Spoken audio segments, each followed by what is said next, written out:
Bound by my own prison. The tools used to trap me were made by a blacksmith named myself. The shackles of anxiety choking my wrist are connected to chains of insecurity, which are tied to weights of my faults and my doubts.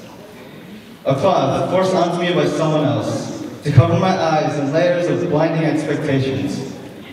People walk by just to glare at my confinement. They don't have the eyes to see what's really there. Me.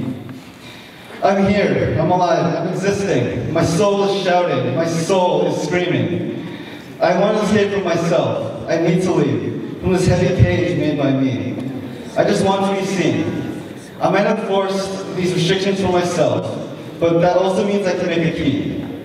One of confidence and of strength.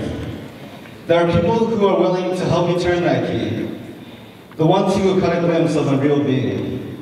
It's time to break free. It might hurt to face a true reality, but I have to try. There will be ones who may bind me again, and I say, just try and stop me. The scars from the chains may never go away, but to hide them is to put them back on. There are people waiting to see what was confined.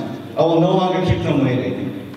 The warmth of the light embracing my being. It's time to step forward. It's time to live another life. It's time to rise up to the challenge.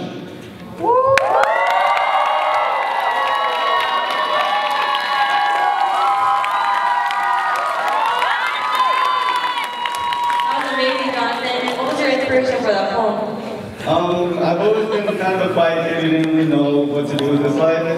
And I met some friends that were really brought me out of my shell. And from there I could really found myself.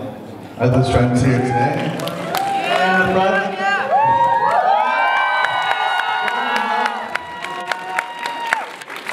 Who are you on?